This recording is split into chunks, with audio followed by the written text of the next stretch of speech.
우리 한국 사람은 굉장히 고민에 빠져 있습니다. 인편도 사건을 가지고 정부 중시대로 또 야당은 야당대로 어쨌든 고민스러울 줄이죠.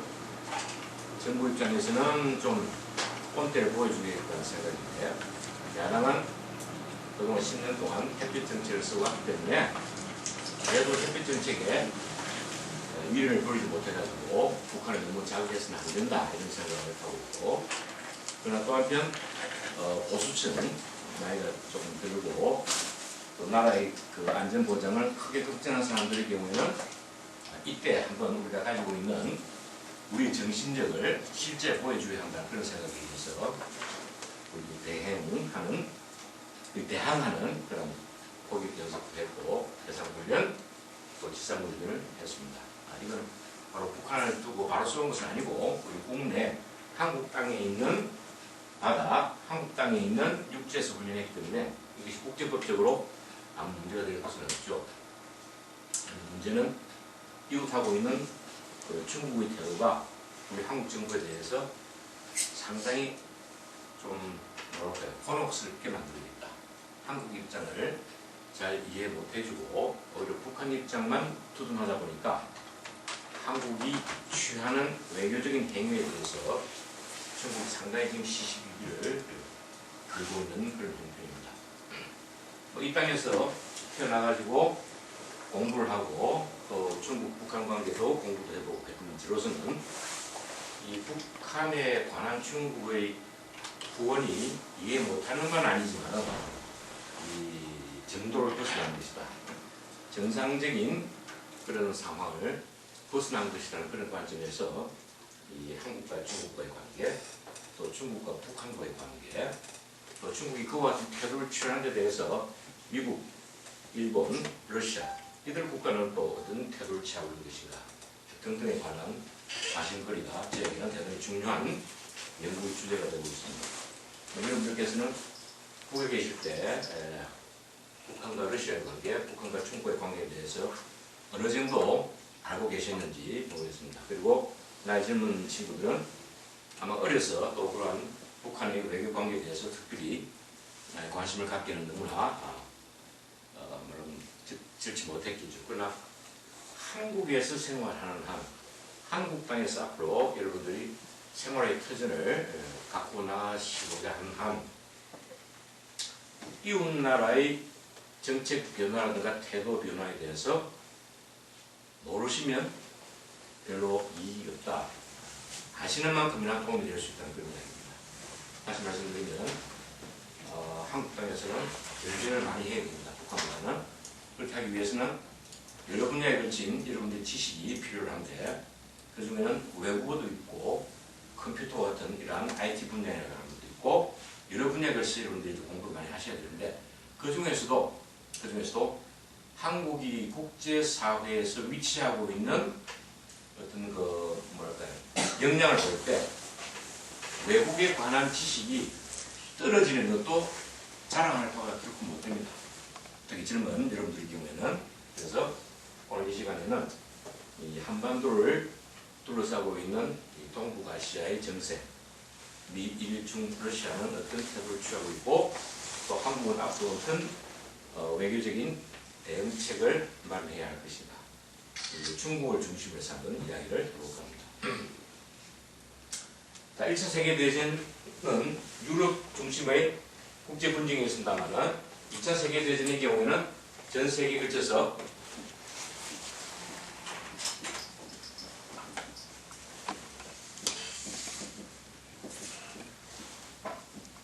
국제적 냉전체제라고 하는 것을 불러일으켰습니다. 국제적인 냉전체제. 이 냉전체제는 여러분 미국을 한편으로 하고 소련을 한편으로 하는 이 국제사회죠. 전 세계가 자유주의 진영인 미국, 공산주의 진영인 소련을 중심으로 해서 스스로 갈등 대립을 겪은 것이 냉전체제입니다. 2차 세계대전 이후에 생기죠. 그래서 미국은 미국 나름대로 서방의 많은 나라들과 일본, 한국 등 국가들을 동맹 세력으로 뭉쳤고 소련은 중국, 북한, 또 몽골, 동북아시아, 유럽의 많은 나라를 거쳐서 소련 공산주의 세력을 확대시켰고 미국은 미국대로 세력을 확대시켜 나가서 사상적인 이데올로기 측면에서도 정반대 입장을 가지게 됩니다. 그죠? 정치제도도 마찬가지입니다. 민주주의제도, 공산주의제도, 그죠? 경제분야도 마찬가지입니다. 자본주의제도, 여기는 사회주의제도, 모든 부분에 걸쳐 세력이 반으로 쪼개지게 되죠. 그래서 명령체제를 우리가 두 개로 나눠졌다고 해서 이것을 양극체제 혹은 체제국의 질서라고 표현합니다만 국제질서가 두 개로 나눠지게 됐다는 거예요. 양극. 이것이 오늘날 국제사회에서 한 30년 이상 영향을 주어왔습니다. 그럼 당연히 한국은 미국과 동맹관계를 맺을 수밖에 없었고 또 소련을 중심으로 국가 중에서 중국이 있고 여기 북한이 있다 칩시다. 중국-북한 관계, 소련과 북한과의 관계, 소련과 또 중국과의 관계 이렇게 동북아시아에서는 한국과 미국 그리고 또 일본이라고 하는 나라가 여기에 세력을 같이 함께 함으로써 공산권에 속하는 세계 국가 또 자본주의 국가에 속하는 세계 국가들이 서로 대립되는 삼각축을 벌여왔습니다. 한 30년 지나다 보니까 국제사회의 힘이 많이 달라졌죠. 말하자면 이렇게 됐습니다. 이렇게. 이쪽이 강하다는 뜻이죠. 강해지고 이렇게 약해졌습니다. 왜? 소련이 미국과 경쟁해서 점차 힘이 쇠약해지게 됐습니다. 심한 군비 경쟁, 무력 경쟁을 하다 보니까 미국은 돈이 많다 보니까 더 좋은 무기를 만들어냈고 소련은 돈이 없다 보니까 좋은 무기를 만들어내지 못했습니다. 그런 힘이 약해졌죠. 그래서 1980년대 후반, 1990년대 들어오면 잘 아시는 것처럼 소련을 중심으로 하는 공산주의 세력이 붕괴됩니다. 그죠? 붕괴되죠. 이쪽은 이쪽대로 훨씬 더 힘을 더 보태주는 강해지는 이런 모습을 보여줍니다. 이런 가운데 중국이라는 나라가 강대국으로 부상을 하게 됩니다. 중국이. 그래서 오늘날은 미국이라는 자본주의 국가와 이렇게 사회주의 국가인 중국 이 두 개 국가가 대치하고 대립되는 그런 양상을 보여주는 것이 오늘날 국제사회. 이것이 바로 탈연결사회입니다. 두 번째.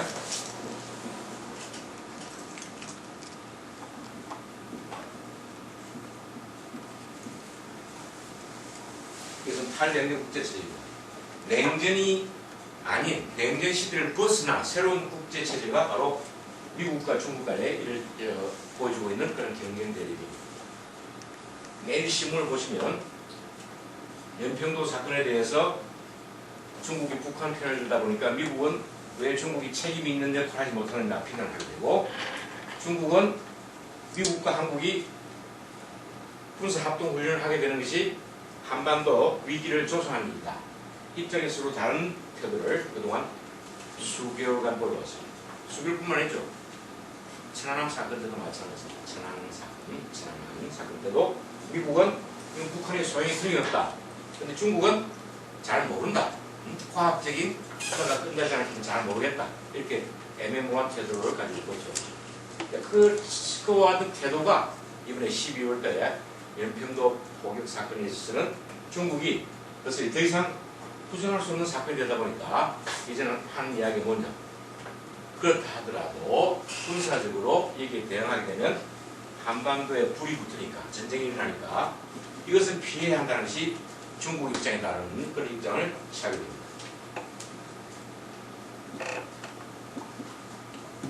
자, 중국은 북한하고 친했죠. 한국에 대해서는 애매모호한 태도를 취해왔습니다. 남북 간에 연평도 사건을 가지고 전쟁이 일어난다면 중국은 틀림없이 북한을 더욱더 많이 지원해 줄 겁니다. 우리 한국과의 관계는 대단히 서먹서먹하게 되겠죠. 왜? 북한과 중국과 북한 간에는 하나의 군사 안보 조약이 있는데 그 조약 내부 중에 하나가 바로 북한이 제3국가 전쟁 상태에 들어가게 되면 중국은 무조건 북한을 지원하게 되어 있습니다. 그게 양국의 군사 조약에 포함되어 있는 자동 군사 계획 조약. 근데 한국은 만약 북한과 전쟁이 붙으면 미국이 원조를 해주겠죠. 그러나 미국의 원조는 자동 개입이 아니고 한국과 미국이 협의를 한 후에 미국이 적절한 원조를 하게 되었다 이렇게 되었습니다. 그러니까 조약의 내용은 북한이 훨씬 더 유리하죠. 전쟁만 일어나게 되면 중국이 말할 것도 없이 자동적으로 중국의 군대를 북한에 파견한다는 그런 뜻입니다. 그런 측면에서 중국과 북한은 일반적인 군사 동맹 중에서도 훨씬 더 강력한 양국 동맹 관계를 맺고 있는 그런 특징을 보여주고 있습니다. 이러한 관계로 해서 한국의 국제 체제에서 한반도에 관한 한 북한은 언제나 중국이 기댈 수 있는 그러한 든든한 배경이 있기 때문에 우리에게는 상당히 불리하게, 북한에게는 유리하게 입장을 취하는 모습을 요즘 특히 우리가 확실하게 목격할 수 있습니다. 자, 그럼 우리가 이 남북한을 두고 중국의 입장, 그리고 이쪽에 이제 러시아, 이쪽은 편의상 일본이라 하고 이쪽은 또 미국이라 이렇게 그려놓읍시다. 38도선 군사국내선에서 남북한이 평화적으로 통일되어야 한다는 생각을 남북도 가지고 있고 이들 주변 국가들도 그런 입장을 이해하는 표정은 짓고 있습니다. 속내는 좀 다를지언정 속내가 다르다는 이야기는 무엇을 뜻하느냐. 이들 4개 국가는 당분간은 남북한이 이렇게 분단된 상태로 지속되는 것을 원하고 있습니다. 왜냐하면 남북한이 통일이 된다는 이야기는 38도선이 붕괴되는 것이고 38도선이 붕괴된다는 이야기는 북 아니면 남쪽 한쪽이 한반도를 통일한다는 뜻이 되겠죠. 한반도의 통일은 결국 무엇을 가져오느냐. 지금 미일 중러의 국가들이 분단된 한반도에서 가지고 있는 이익을 뺏길지도 모른다. 그걸 상실할지도 모른다. 잃어버릴지도 모른다. 그런 생각을 하고 있기 때문에 이들 국가들은 당분간 남북한 분단된 상태가 지속되는 것을 원하고 있습니다. 중국도 그걸 원하고 러시아도 원하고 있습니다. 미국, 일본도 마찬가지입니다. 왜? 한국이 혼자 북한을 통일할 수가 없죠. 지금 힘을 봐서도. 또 북한이 어떻습니까? 한국을 통합할 수 없습니다. 그러니까 그런 상태일 바에야 당분간은 분단된 상태가 지속되는 것이 이들 국가의 국가 이익을 볼 때 좋다는 이야기입니다. 도움이 된다는 그런 이야기입니다. 그래서 입으로는 정부에서 발표하는 글들 보면 한반도는 모두가 다 하기같이 평화적으로 통일되는 것을 지지한다고 하지만은 실제적으로는 이렇게 분단 상태의 지속이 이들 국가의 이익이 되기 때문에 당분간 한반도의 분단은 불가피하다는 것이 그네들의 생각입니다. 불가피하다. 자, 그럼 순서를 한번 봅시다. 미국은 남북한에 대해서 어떻게 인터를 취하고 있느냐. 앞서 말씀드린 것처럼 분단 상태에서 왜? 남한을 지원해가지고 한반도를 통일한다는 이야기는 경제적인 수단만 가지고는 되지 않습니다. 그죠? 군사적인 수단이 되어야 되겠죠. 근데 군사적인 수단을 쓸 때 아까 말씀드린 것처럼 중국이 가만히 있지 않습니다. 그죠? 또 러시아인들 가만히 있겠습니까? 러시아도 나도 한반도에 대해서 일정 지분을 챙겨야 되기 때문에 러시아도 북한을 지원할 가능성이 상당히 높습니다. 사실은 중국과 북한 간에 앞서 있었던 그러한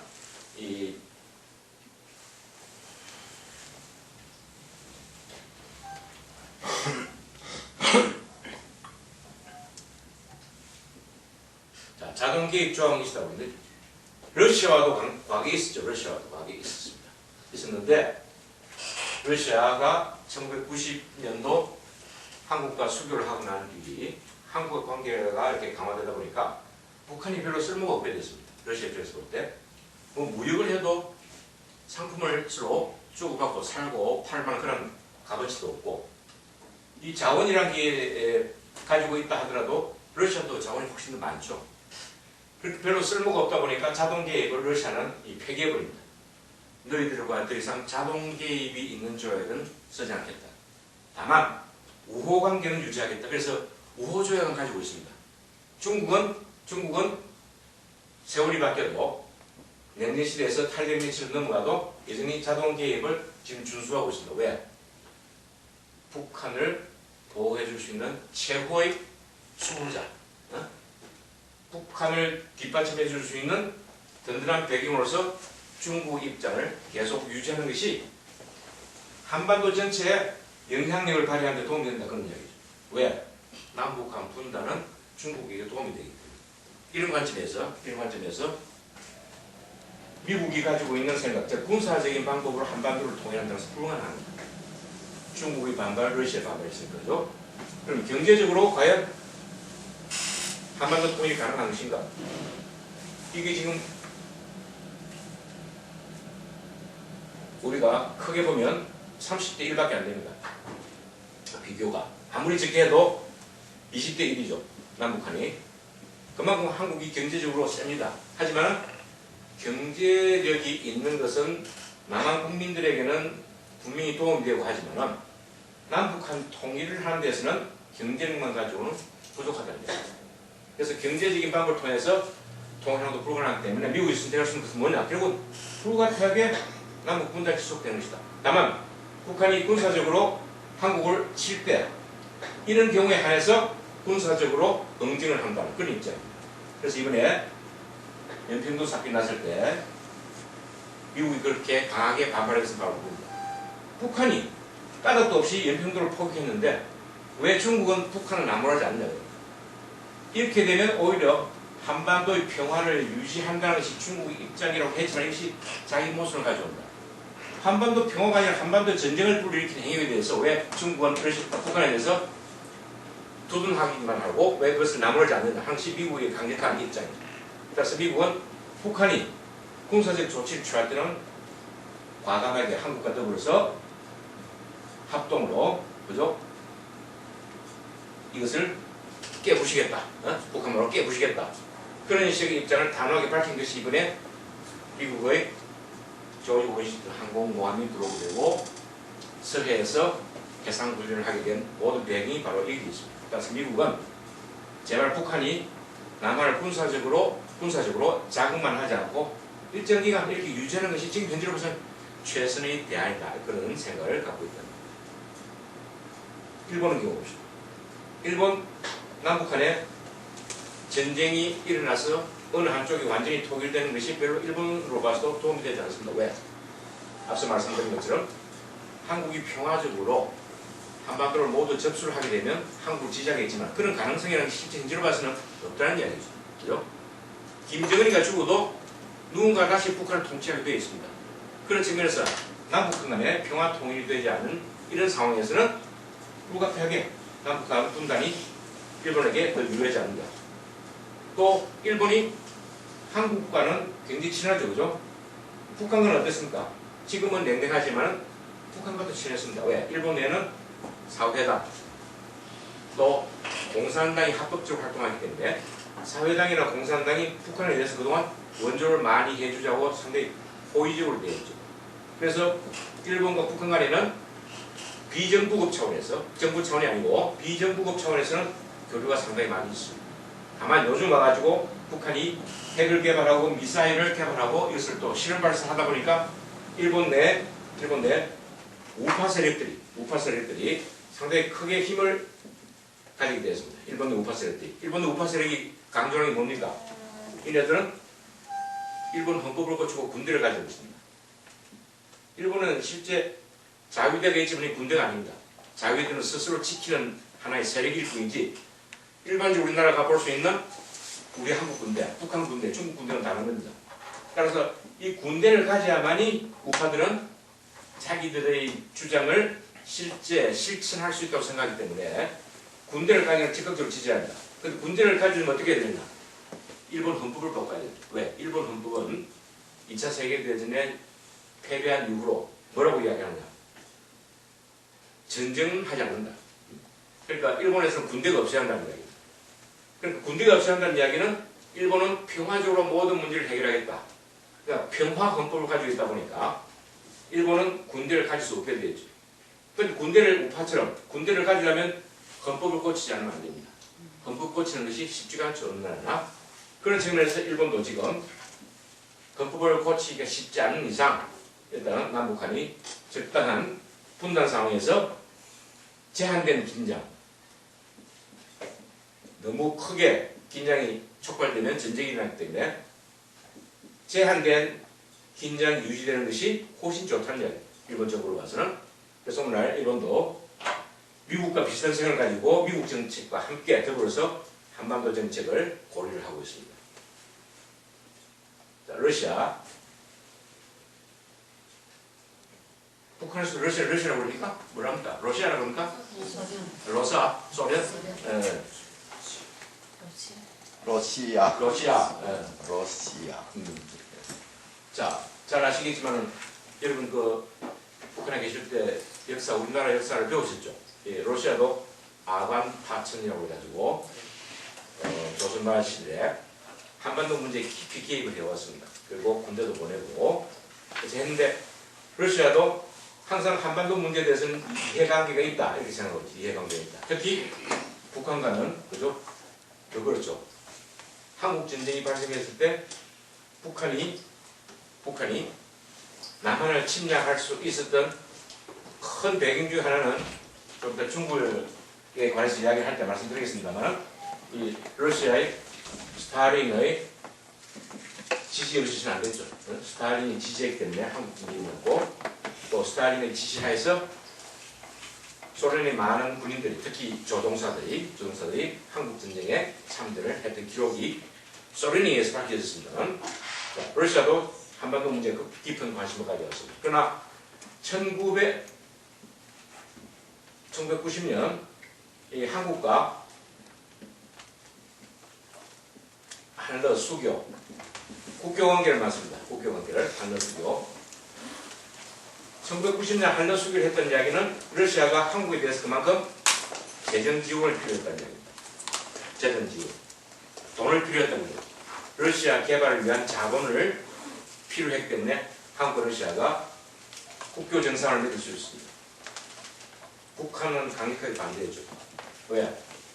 러시아가 한국과 국교 정상을 맺는다는 이야기는 러시아와 북한과의 종래 관계에 큰 변화를 가져온 것이기 때문에 러시아로 봐서는 경제적인 이해관계까지 해서 한국과의 관계를 개선했지만 북한과 관계는 오히려 악화되는 그런 결과를 가져왔습니다.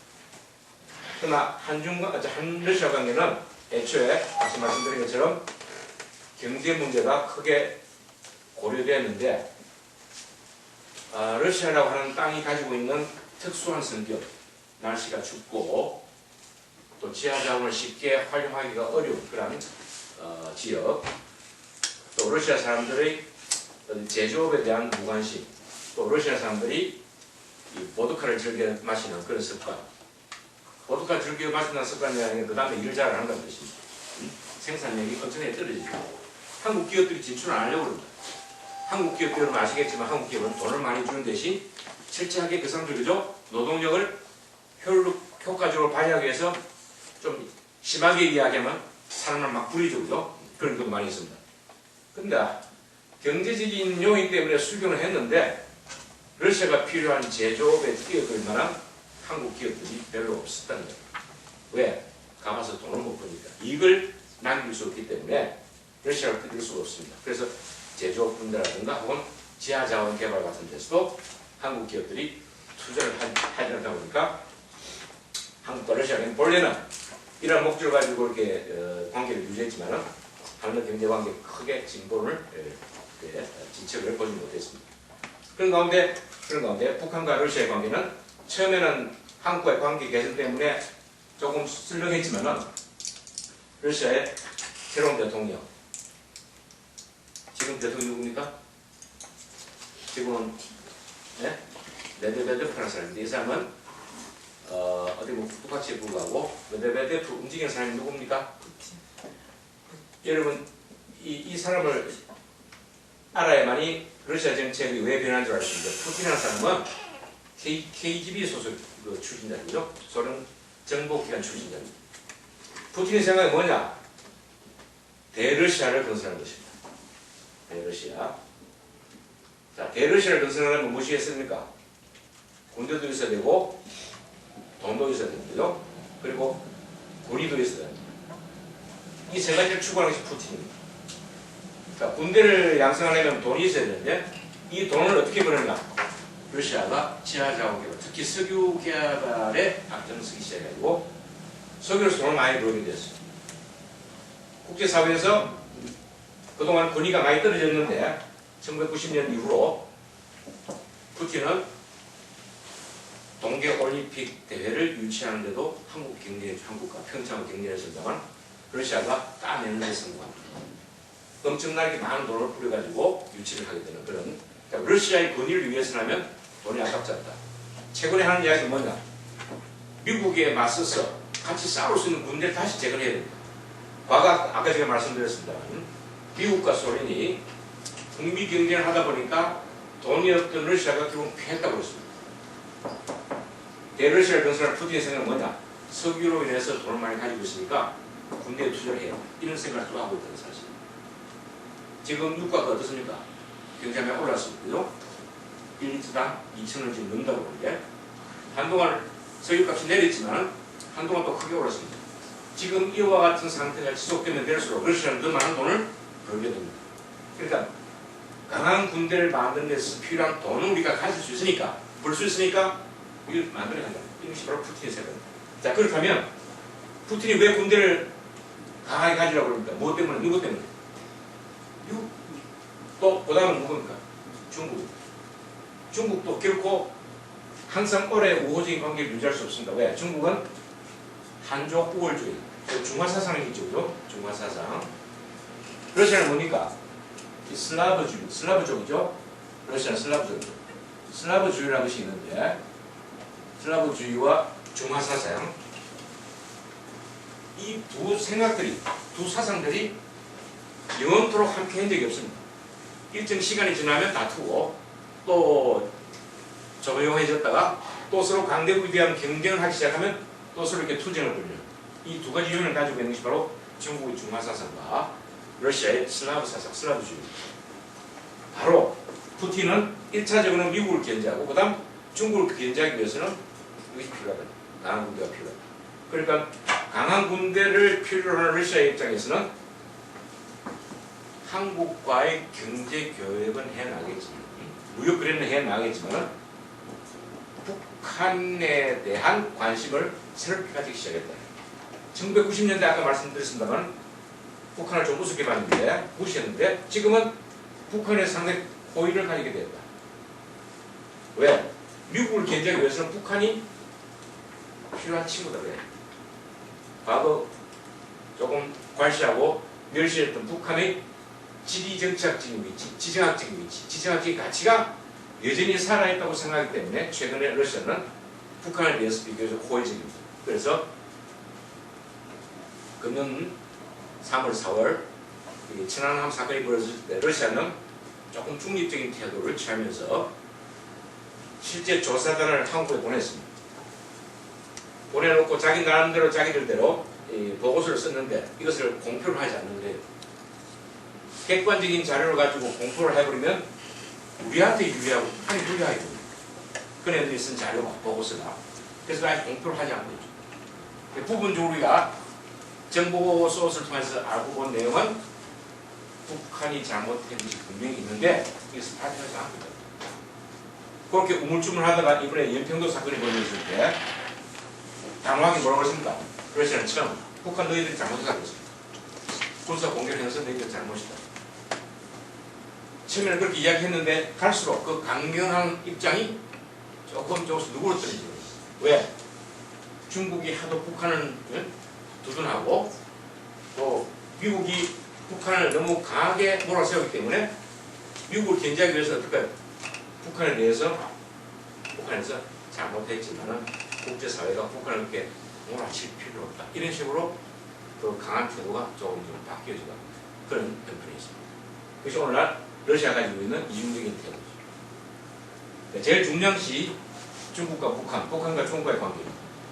이 두 국가의 관계는 향후 한국의 안전보장 문제도 같이 직결되는 것이기 때문에 대단히 중요한 내용을 담고 있습니다.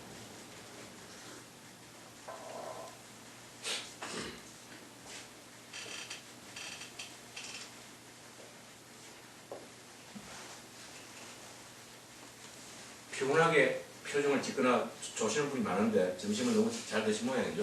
이제 좀 끕시다 이거. 끕시다. 주의가 집중 안 되긴 안 되겠네. 젊은 친구 북한에서 수업 그렇게 받으면 혼나지 않나? 어? 북한에서 수업 받을 때 그런 자세로 수업 받나? 한국에 와가지고 열심히 공부하고 좀 하나를 더 배우기 위해서는 조금 태도들이 진지하면 좋겠구만. 난 좀 그런 부분 상당히 엄한 사람인데 이 땅에서 열심히 해야 됩니다. 그래야 되게 되지.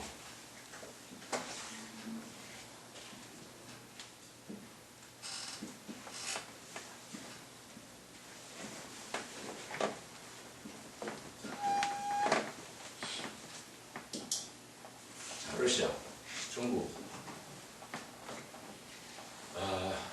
참 유감스럽게도 중앙사상이라고 하는 것이 여전히 한반도를 지배했던 생각에서 하나도 양보할 줄 모른다. 다시 이야기하면 한반도는 우리 땅이라는 생각을 가지고 있는 것이 중앙사상 일부입니다. 중앙사상 일부.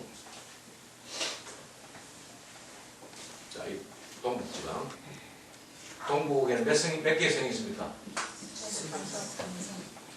자, 북한은 지금 4개째 성이 되어 가고 있다는 거예요.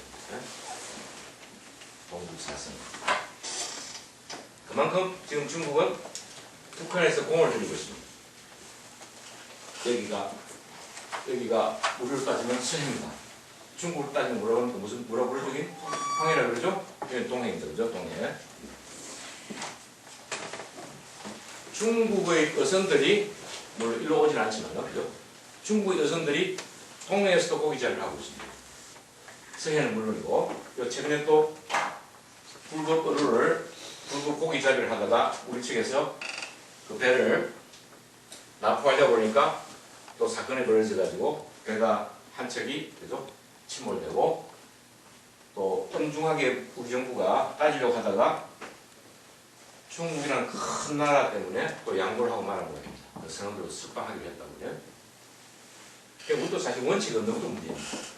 북한은 너무 원칙대로 움직이는 건 문제고 한국은 원칙은 세워놓고 원칙을 안 지키는 또 문제예요. 솔직히 제가 생각할 때는. 자, 중국 입장에서 북한이 왜 사성이 되어야 하느냐. 북한 주권을 제외하고는 모든 것을 통제할 수 있을 정도로 힘을 가지고 있는 신용을 중국이기 때문에 북한의 주권은 건드릴 수가 없죠. 그죠? 그러나 자, 김정은이 제3세대 지도자로서 확실하게 자리매김을 할 때 김정일이 김정은을 데리고 북한에 중국에 가지고 내락을 받았습니다. 좋다. 3대 세제로 세습을 인가한다. 그래서 지금 김정은이가 북한을 통치할 수 있는 3대 지도자로서 자리매김을 하고 있습니다. 북한에서 필요한 것이 무엇인지 여러분 더 잘 아실 텐데 북한에서 가장 절실히 필요한 것들이요. 뭐 있습니까? 뭐 많죠. 뭐 이야기하게 보이죠.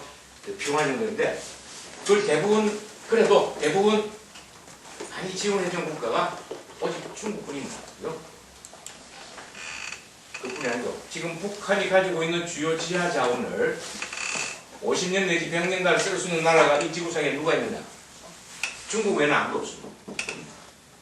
50년 내지 100년을 쓸 수 있는 건 돈을 북한에 주고 그동안 사용권을 가지고 있는 사용권을 조금 전에 제가 동해 어로 고기자리를 말씀드렸습니다만 여기도 입어료 고기를 잡는 돈을 주고 중국 배가 여기서 조업을 하고 있습니다. 좋은 고기를 지금 중국이 많이 가져가고 있습니다. 모든 부분에서 북한에서 절대적인 영향을 행사하고 있는 북한, 아까 말씀드렸습니다만 중국 자동기입 조항이 존재하는 한 북한은 미사일이든 혹은 핵이든 뭐 어느 것이든 다 마음대로 개발할 수 있고 실험할 수 있는 그런 배경을 가진 이유도 중국이라는 나라가 북한을 뒤를 봐주기 때문이죠. 뒤를 봐주기 때문에 한국은 어떠냐? 1992년 한국과 중국이 국교 수립을 했습니다. 국교 수립. 국가 간의 관계를 정상화했죠. 그죠? 그때는 1992년 같으면 덩소평이 살아있을 때입니다. 덩소평이 가장 절실히 원했던 것은 모태권과는 좀 다른 덩소평이 실용주의자죠. 그죠? 그래서 현대화 정책을 대단히 중시했는데 현대화가 다름 아니라 이것은 경제발전, 경제건설입니다. 경제화. 경제건설, 경제발전하기 위해서는 무엇이 제일 중요하냐? 남북한 간에 현상 유지돼야 합니다. 다른 말로 뭡니까? 남북 분단이 지속돼야 되겠지. 현상 유지돼야 합니다. 다만 휴전선에서 싸움질해서는 안 된다. 총질하고 대보질하면 큰 전쟁이 일어나게 되고 중국이 자연스럽게 북한에 개입되게 그럼 미국이 틀림없이 또 들어온다. 일본도 들어온다. 한반도 전쟁은 새로운 제3차 세계대전의 씨앗이 될 수 있다. 등소평은 철두철미하게 이 남북한 관계에서 긴장은 있어도 이것이 무력 충돌로 발전하지 않도록 현상 유지하는 것이 제일 중요하다고 생각합니다. 그래서 현대화를 위해서는 중국이 주변 국경 주변의 무력 분쟁에 절대 개입해서는 안 된다는 정책을 죽으면서까지도 유언을 남겼습니다. 그것이 바로 도광 양해라는 것이고 또 화평국이 그 이후에 이제 화평국이라는 이름을 좀 바뀌게 했습니다만 그만큼 현대화가 중요하다. 왜? 현대화 없이는 미국이라고 하는 자본주의 국가를 도저히 추월할 수 없기 때문에 따라갈 수 없기 때문에 현대화를 통해서 중국이 강한 사회주의 국가가 돼야 합니다. 일반적으로 사회주의 하면 다 거지들이다. 오산 사람들만 사는 곳이다. 소련이 그랬고요. 북한도 그러고 중국도 모택동 시절에는 다 가난했습니다. 그러니까 가난의 평등이 과연 사회주의냐? 정소평은 사회주의가 본래 가난을 의미하는 것은 아니다. 현대화를 하게 되면 강한 사회주의 강국이 될 수 있다. 사회주의 강대국. 그걸 하기 위해서는 국경 지역이 조용해야 합니다. 한국의 경제발전을 보니까 이런 대단히 우리가 배울 만하다. 그래서 1988년 서울에서 무슨 큰 대회가 열렸습니까? 서울 올림픽입니다. 이때 등소평은 중국 대표단만큼이나 많은 요원들을 한국에 보냈습니다. 가서 대한민국 전국을 다니면서 비디오도 찍고 사진도 찍고 갔다 와서 보고서를 내게 만들었습니다. 한국 경제가 왜 이렇게 발전했냐? 배경, 과정, 성과. 등소평이 결정한 것이 뭐냐? 한국 모델이 중국으로 가서 대단히 필요하다. 한국은 점점 호의력이 되죠. 결국은 92년 김일성이 살아있을 때입니다. 그렇게 반대했지만 결국은 중국의 많은 지도자들이 북한을 가가지고 우리 등소평 동지의 생각이 그렇다. 우리 등소평 동지는 한반도 평화를 원하면서도 앞으로 북한도 더 발전하기 위해서는 이러한 것들을 우리가 받아들여야 한다. 한국과 중국이 불가피하게 수교를 해야 한다. 당시 김일성이 제일 믿었던 국가가 지금 중국인데 중국이 한국과 국교 정상을 한다니까 마음이 굉장히 뭐랄까 불편했겠죠. 그죠? 그래서 한 소리가 뭐냐? 중국이 사회주의 연대를 달러 때문에 팔아먹었다. 이런 표현을 쓸 정도로 중국에 대해서 서운한 감정을 표현했거든요. 등소평이들 왜 중국 양국관계를 모르겠습니까? 하지만 중국의 현대화가 더 급하고 더 중요한 문제가 아닙니다. 그러기 위해서는 한국과의 관계 개선이 필요하다. 그래서 결국 경제적인 관점에서는 오늘날 남북한이 한국과 중국이 수교를 맺을 당시는 불과 얼마 안 됐지만 오늘 한국의 최대 무역 국가는 미국이 아니고 중국입니다. 중국으로 봐서는 한국은 몇 번째 손님이냐? 몇 번째 손님이 될 것 같아요? 중국 수출 규모를 볼 때 한국은 몇 번째 손님이 될 것 같아요? 고객이 될 것 같아요?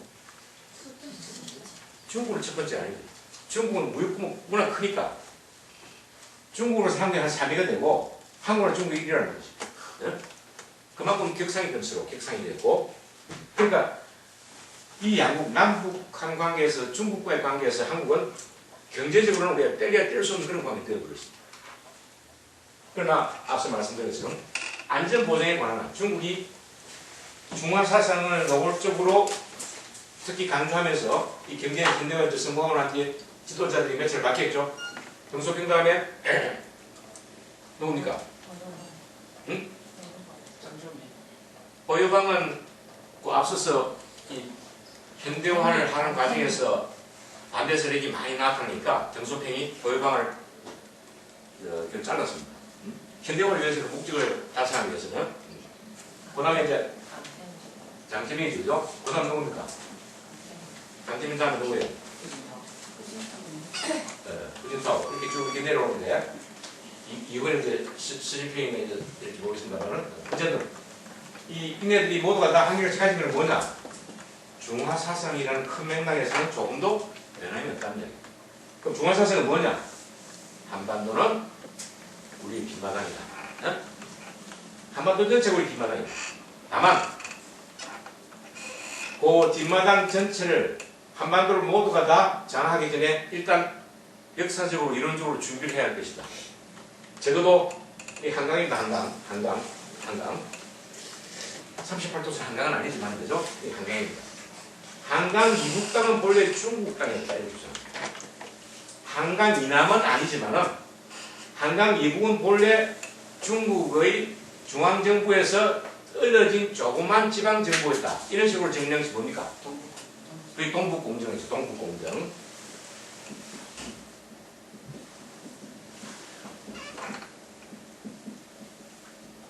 동북공정. 결국 한반도에 대한 말하자면 예속. 응? 한반도가 옛날에 중국도 예속되어 있다는 것을 속방시한 그런 이론이 바로 동북공정 이론이고, 이제 이것이 좀 더 나아가면 한반도 전체가 다 옛날 땅에 우리 땅에 이렇게 이야기할지 모르겠지만 어쨌든 이것이 다 중화사상에 녹아있는 내용들입니다. 그 속에 포함된 내용들이지. 이와 같은 중화사상은 중국 지도자들이 현대화를 주장하든 이념을 주장하든 관계없이 모든 지도자들의 머리에 항상 이렇게 전해지는 것이 바로 중화사상입니다. 그런 관점에서 이 남북한 관계에 가능하면 어느 한쪽이 어느 한쪽을 힘으로 지배하게 되면 전쟁이라는 사단이 나기 때문에 전쟁이라는 사단은 미국 개입을 가졌기 때문에 중국에 불리하다. 그러니까 중국은 표현한 게 뭐냐면 한반도에는 통일이 되어서도 안 되고 전쟁이 일어나서도 안 되지 않나 그런 표현을 씁니다.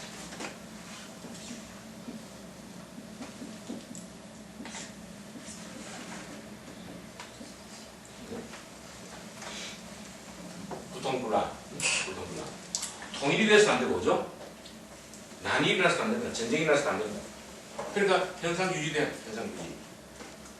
통일이 된다는 앞서 얘기했던 것처럼 힘으로 완전히 한쪽을 복종시키는 강제적인 방법 실제로 어려울 거죠. 그렇다고 모릅니까? 통일이라는 것을 한민족이 원하는 통일을 부정시할 수도 없고 하니까 통일은 먼 분단의 이야기다. 그래서 이 부통불란 이야기를 하면서 무슨 풀기 쉬운 문제부터 풀어나가자 하는 그런 중국식 표현이 있죠. 뭐랍니까? 무슨 풀 수 있는 문제부터 하고 잘 안 되는 것은 멀리 뒷세대에게 넘기자. 뒷세대에게. 뭐라고요?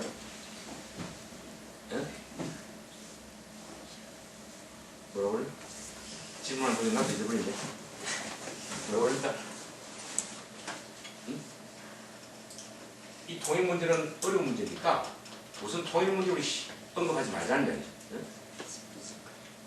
그러니까 뭐라 합니까? 가까운 것을 해결하고 어려운 문제는 뒤로 넘기자. 앞서서도 잊어버리네. 진짜 잊어버렸어요. 좀 더 말씀드릴게요. 그러니까 이런 입장을 취하고 있는 거예요. 한반도에 있어서 한국에 의한 통일도 원하지 않고 북한의 통일도 원하지 않고 왜?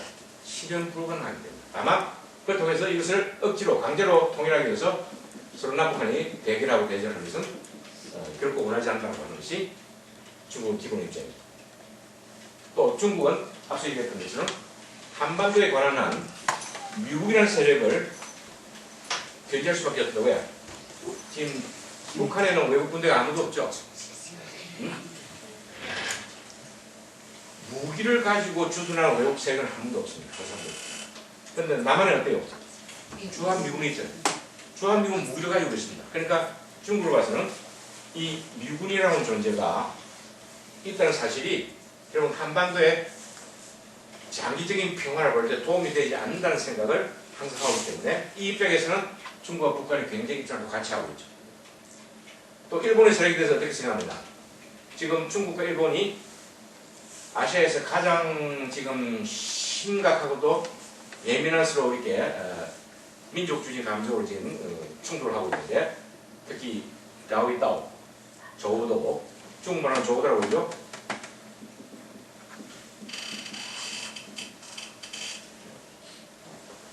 일본말은 생각으로 그러죠. 조우도,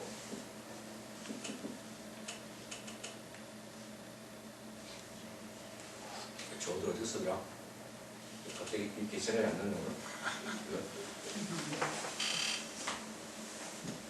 한글로 씁시다. 다음 다시 말씀드리고요.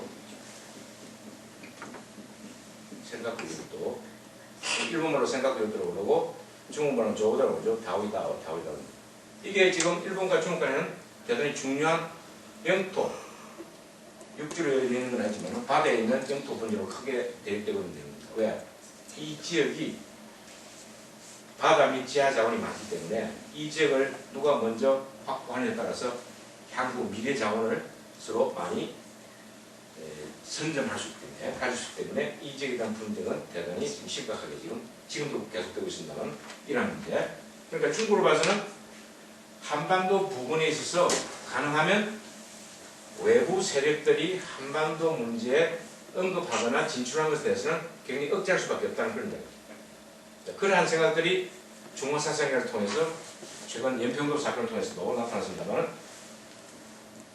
사건 보도에 있어서 중국 뭐라고 그랬습니까? 한국이 먼저 연평도에서 북한을 먼저 포착이 되었다. 이런 거짓말을 할 정도로 중국 정부가 그렇게 북한 편을 들었고 그 다음 최근에 와서 이 국제사회에서 중국의 태도가 굉장히 미온적이고 잘못됐다 보니까 무조건 육자회담을 열자.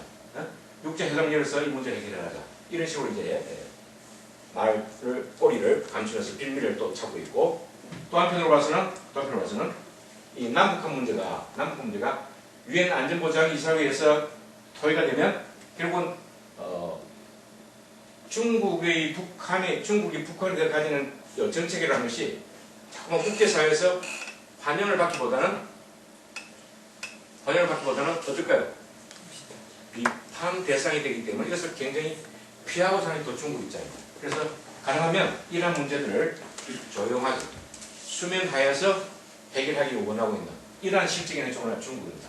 그래서 중국의 태도가 외교적인 태도가 떳떳지 않기 때문에 최근에 남북한 문제에 대해서도 뭐라고 합니까? 한반도 문제에 대해서는 우리는 개입하지 않으려고 한다. 이런 식의 이야기로 또 이 입장을 바꾸고 있는 그런 중입니다. 그만큼 한반도 문제에서 중국이 북한에 대해서 가지는 태도가 자신 있는 만큼 한국에 대해서도 자신감을 가지고 있는 게 다 중화사상의 발로이다. 그런 측면에서 우리는 중국의 태도를 어떻게 이해할 것이고 중국과의 관계를 어떻게 변화시켜 나가는 것이 중요한 것인가 이런 외교적인 과제가 우리에게 좀 놓여있습니다. 좀 쉬었다 같이 또 이야기를 해보도록 합시다.